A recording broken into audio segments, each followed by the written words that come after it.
Good morning, class. How is everyone doing today? Great, that's awesome. So, today, we're going to be changing gears a little bit, if that's okay with everyone. We're going to be going on a digital field trip to the Smithsonian Museum of Natural History. Now, before I move on, does anyone know where the Smithsonian is located? Yes. Washington, D.C., exactly. Yes. Has anyone ever been to the Smithsonian before? Anyone? Couple people? Okay, that's okay. Um, so yeah, the Smithsonian is actually in a movie. Does anyone know what the movie is? Anyone? No? That's okay. So Smithsonian is in Night at the Museum. Night at the Museum Battle of the Smithsonian. Has anyone ever seen that before? You seen the first one? Yes. The first one is the Museum of Natural History, which is in New York City, but that's good that you remembered that.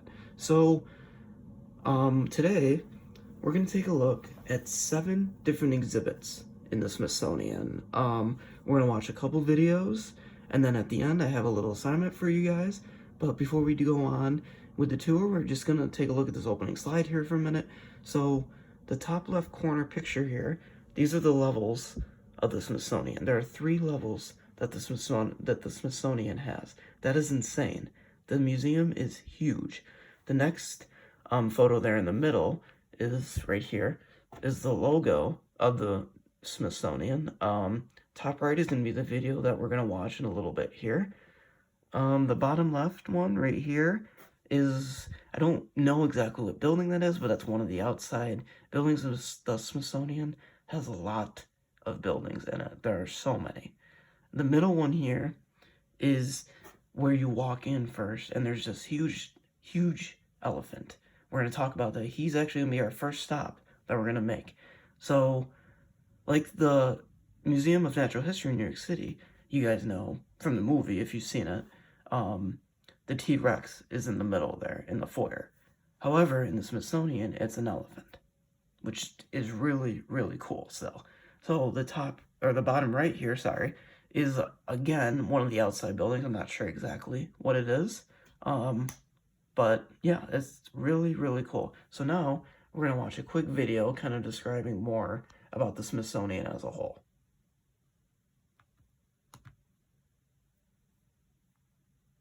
Join Free Tours by Foot and top things to Oop.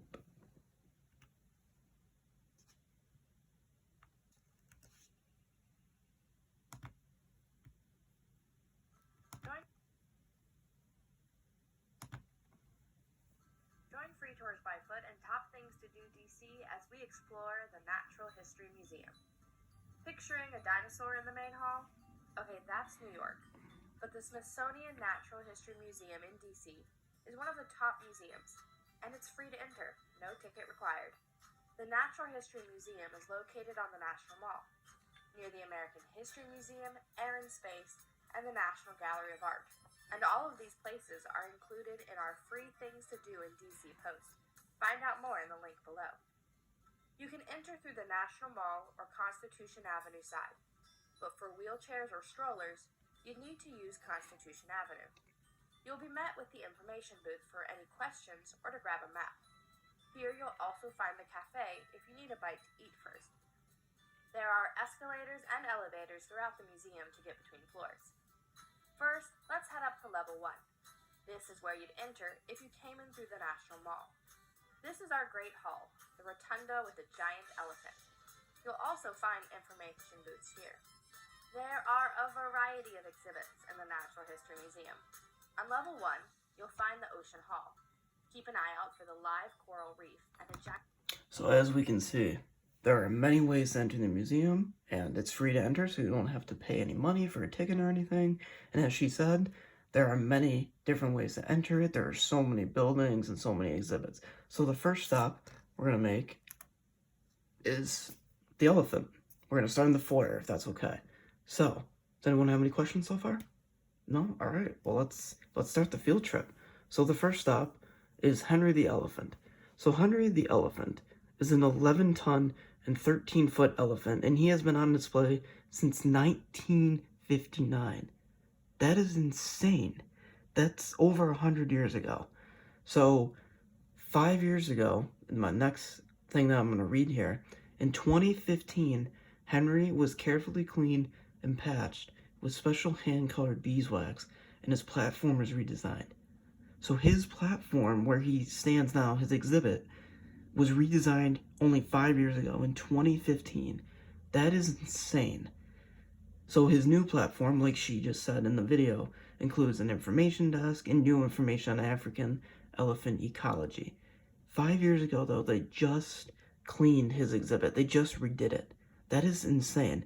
So now, the photo up there, we're gonna have this just a little more clarification. You can see him a little bit better, but that photo was in the video if you saw.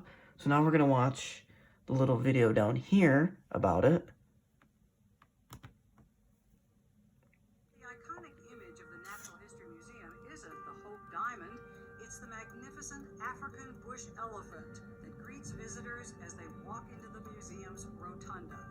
It just is so large and so triumphant in the posture, the way he's standing there, sort of looking over his dominion, and very much showing us the natural world in all its glory. He's the largest elephant ever prepared for a museum, and it took heroic efforts from Smithsonian taxidermists to stand him up there for the world to see. But they had this enormous skin that they were trying to work with in the basement, in the summer, in the heat. And apparently they had to put steam in the room to keep it Exactly, drying keep it out. supple. Exactly. So it's very difficult to work with something like this. I read somewhere that they worked part-time on this in their bathing suits. Probably, yes, because it was so hot and it was quite a job to tan the skin. The bull elephant was installed in 1959. Since then, he's changed a bit. He has undergone many renovations. So as we can see from the video, this took a while to do. Like she said, I mean, the taxidermists, the people that were designing the exhibit, I mean, they were in their swimsuits. That's how hot it was trying to do this. That is insane. But as we can see, I mean, they did a really amazing job with this. This is insane.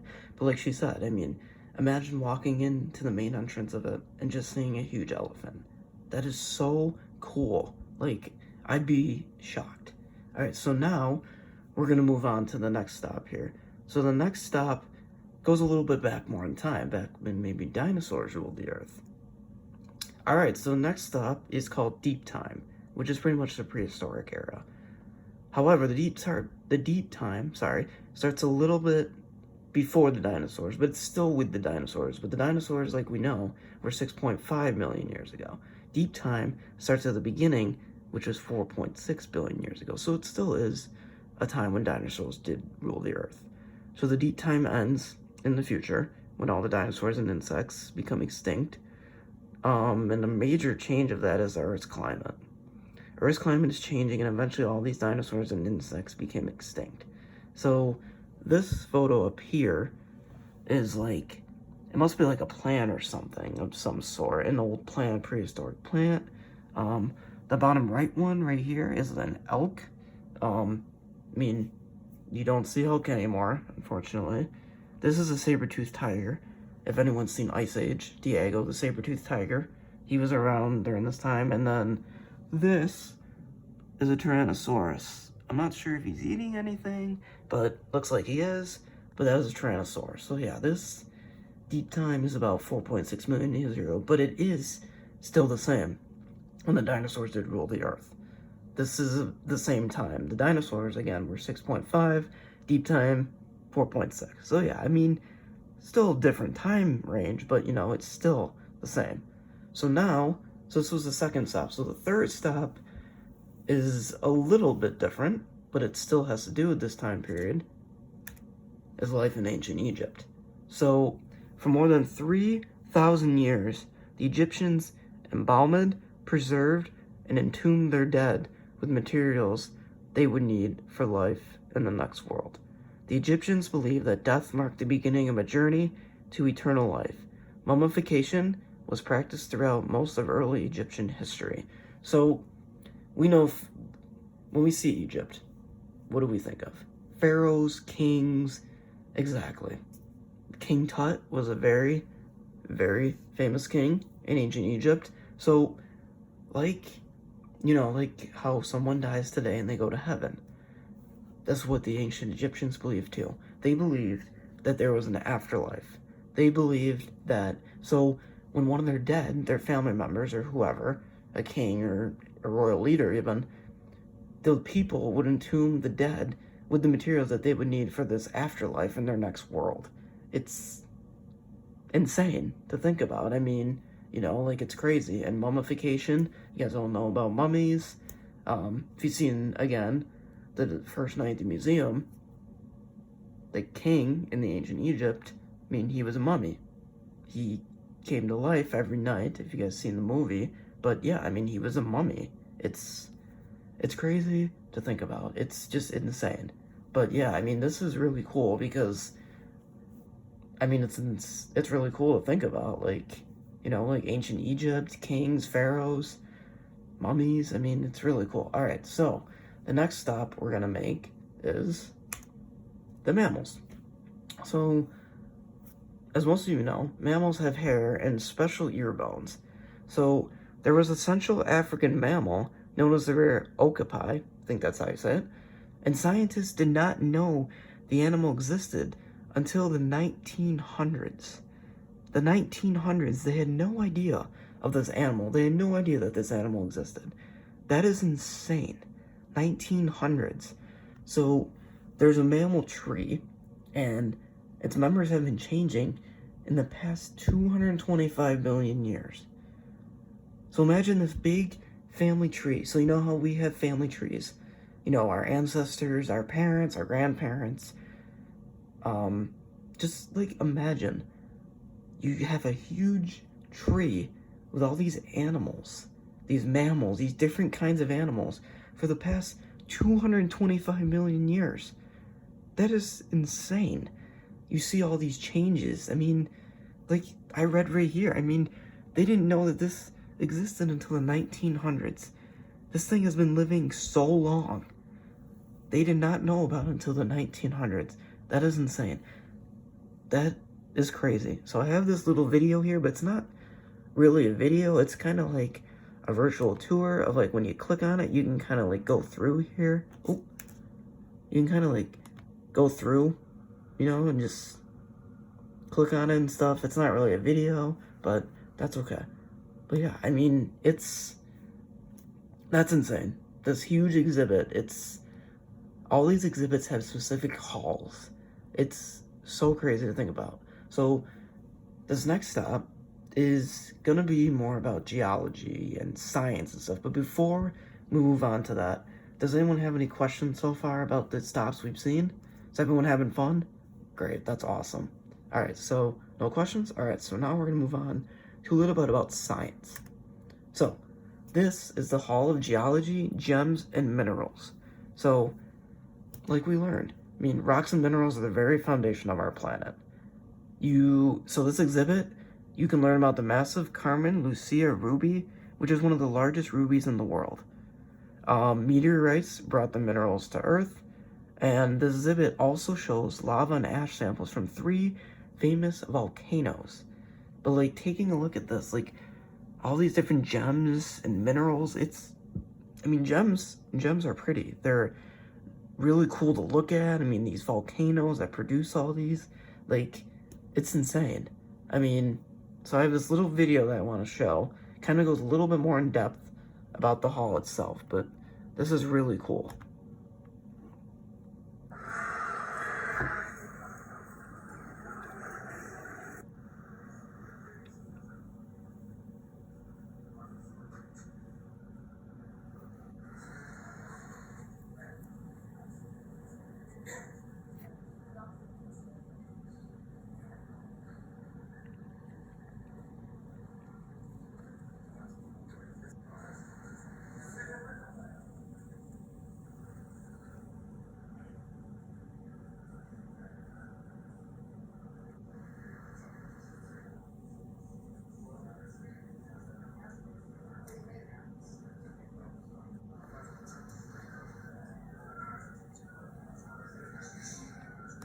So as we can see, it just a little tour of like all the rocks and minerals. Like it's crazy to think about. This picture down here, I'm not sure, 100% exactly sure what any of these are, but like just those gems are just like insane. Like how gems and minerals are formed, and it's crazy to think about. It's really interesting and really cool, for sure.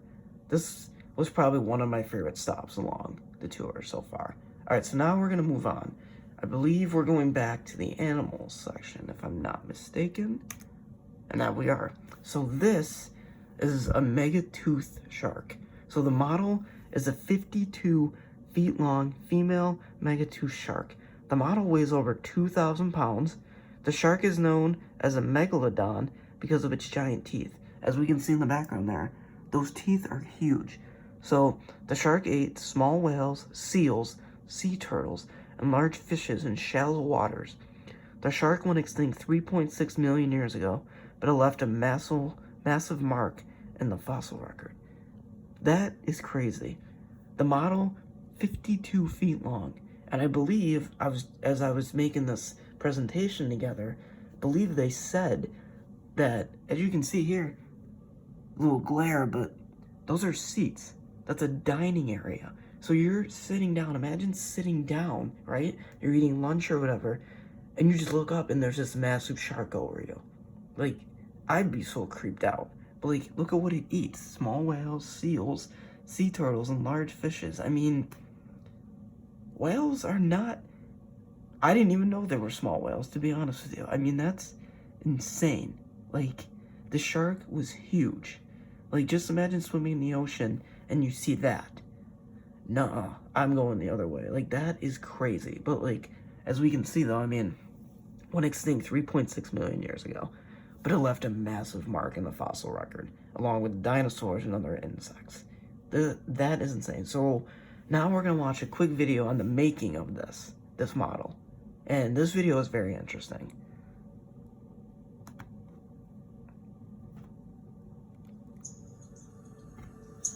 We are making the largest predatory shark that ever swam, Megalodon. And it's gonna be about 52 feet long. When the idea was first floated, I thought this is like the greatest thing that we could possibly put out there. The Megalodon joins the museum's other cool things as tools to get people really curious about the amazing planet we live on. Well, people are fascinated by Megalodon because it's basically the T-Rex of the oceans, a gigantic predator, really is almost indescribably large.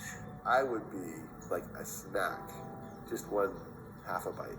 Megalodon had the most powerful bite of any animal alive or extinct. Could generate bite pressures of up to 40,000 pounds per square inch, much higher than a T-Rex or a crocodile or anything like that. But no one, as far as I can tell, had ever made a life-size, scientifically accurate Megalodon.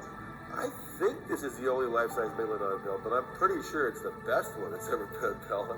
I've been watching Gary Staub work for decades, and the guy is amazing. So as we can see from the video, I mean, building this thing probably took them so long to do, but I mean, like the guy said, I mean, the shark was huge. The bite that it had was huge. Like he said, I mean, it was the T-Rex in the ocean. You guys imagine a T-Rex. I mean, like dinosaurs when they ruled the earth. I mean, that's insane. That's really scary. I mean, I would definitely be scared if I saw one of those in the ocean for sure. And it's just crazy to think about. But yeah, I mean, like he said, I mean, you know, it gets people thinking. I mean, when people go to the museum, I mean, they see this, they're probably like, holy man, like how is this formed? Like, it's crazy to think about. It's insane. So our next stop, I believe this one is actually our last stop, unfortunately. So like they said in the first video, they talked about the ocean hall, the Sand Ocean Hall. So the Sand Ocean Hall is the ocean's a global system essential to all life. The origin of the ocean date back to 3.8 billion years ago. The Phoenix is a real-life North Atlantic right whale whose scientists have been tracking since her birth in 1987.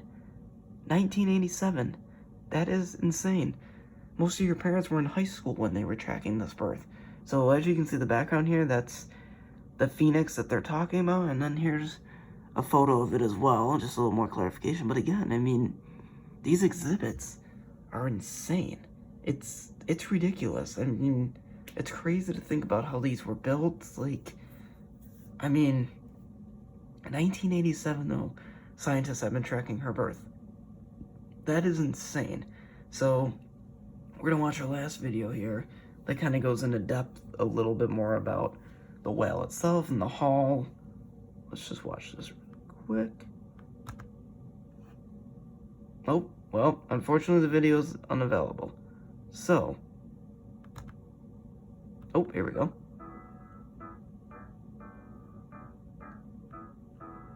Watch it on YouTube. Skip ahead here a little bit. Today I'm going to be talking a little bit about the programs at the Sant Ocean Hall, one of our new exhibitions here at the museum. Our exhibits, as most people can see, use a lot of objects, and there's a lot of information, a lot of things from our collections that you'll see on site here. But a lot of people don't realize that we have over 100 scientists that actually do the research and bring their collections back to the museum. A lot of our scientists have told us over the years that they got inspired to do science because they had an encounter with a scientist. And so what we're trying to do is bring our scientists into the exhibit halls through a program that we call The Scientist Is In. On Wednesdays from 1 to 3 o'clock, we invite scientists down. We just ask them to bring some tools of their science, some objects that they may have collected into the hall, and then invite the public to ask them questions and to talk a little bit about what they do. I think the scientist is in right now. Why don't we go check?